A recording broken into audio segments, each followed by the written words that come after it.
Hi everyone, Tanya Fox here from Crafty Crafters, enjoying a crocheted cup of latte.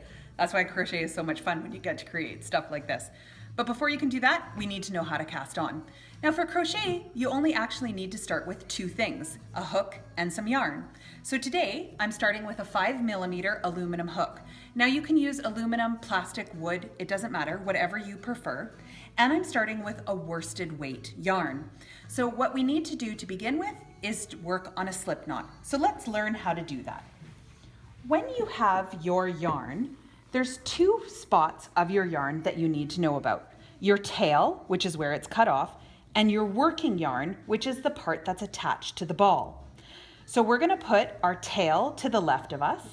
We're gonna grab our working yarn, and we're just going to loop it over like this. You're gonna reach your fingers into the hole, and you're gonna pull up your working yarn, and it's going to create this slip knot. Now it's a slip knot because you can move it and make it bigger and make it smaller. Every project will start with the same slip knot. So what you're gonna do after you have your slip knot is you're going to pick up your hook. Now there's some areas on your hook that you need to be aware of. This is your tip. This is where you're going to be going into all of your loops. Here, after the beveled edges, is your gauge. This part here is where your yarn always needs to go back to, and that'll make sense a little while later. This divoted part here, where usually you'll find the hook size and the millimeter size, is your thumb hold. So you're going to place your thumb there, and that's how you're gonna grab your hook. So let's take our slip knot, and we're gonna slide it onto our needle and pull it until it's snug on our gauge point. Now remember, our gauge point is that area that's not beveled down. Don't pull it too tight, just till it's snug, like a little bug in a rug.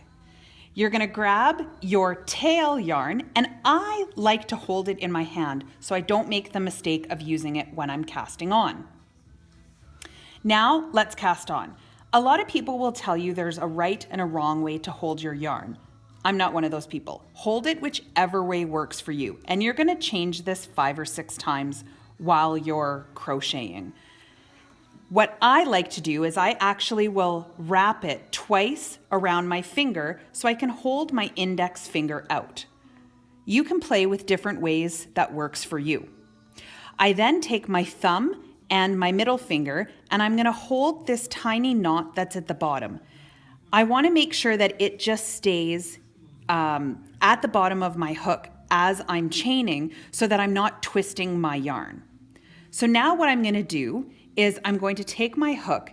Now my hook does all of the work. My fingers stay, my hook is what moves and shimmies and shakes. So we're gonna take our hook and we're gonna wrap it down and around our working yarn.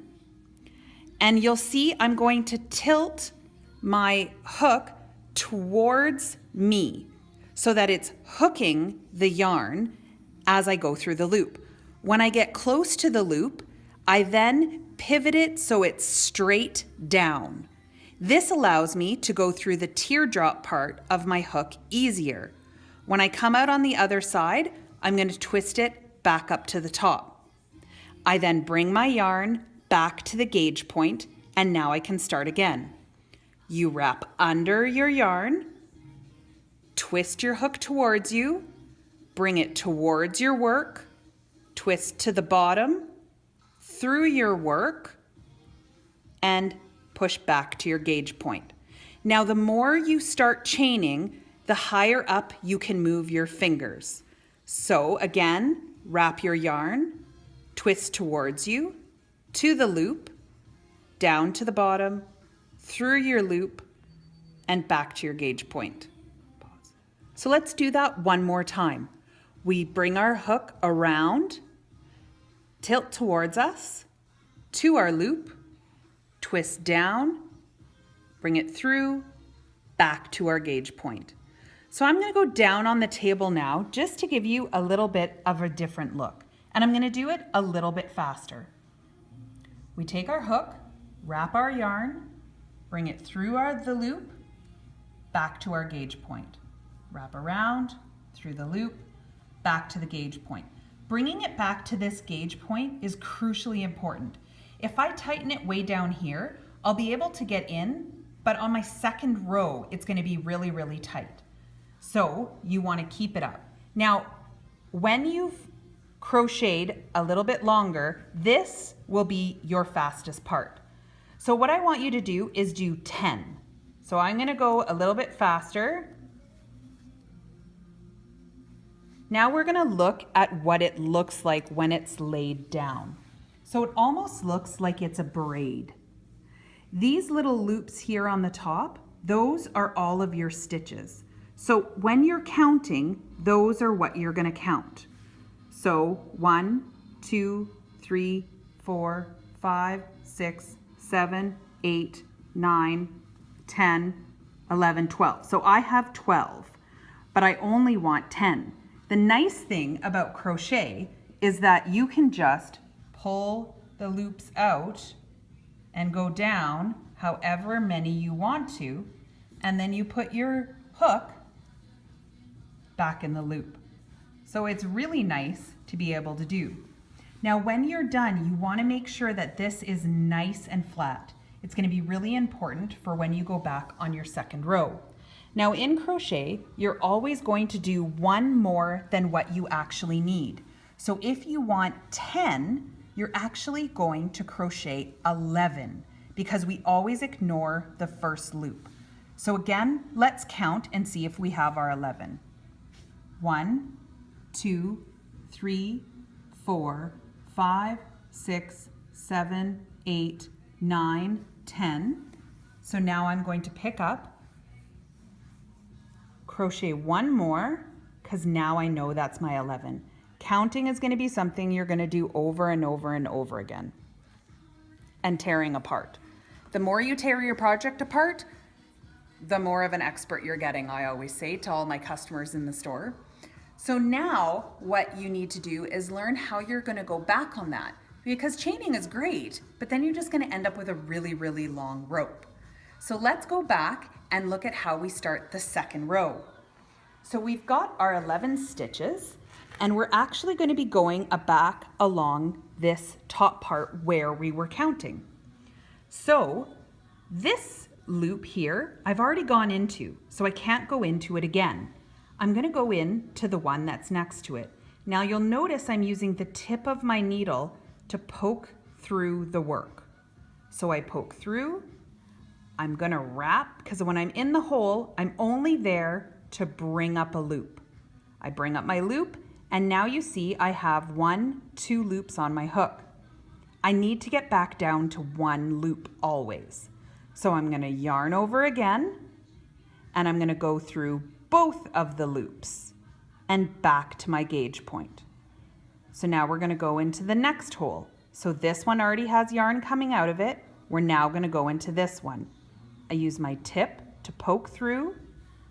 I grab my yarn. I bring up a loop to the top, yarn over again, through both loops, and that's a single crochet.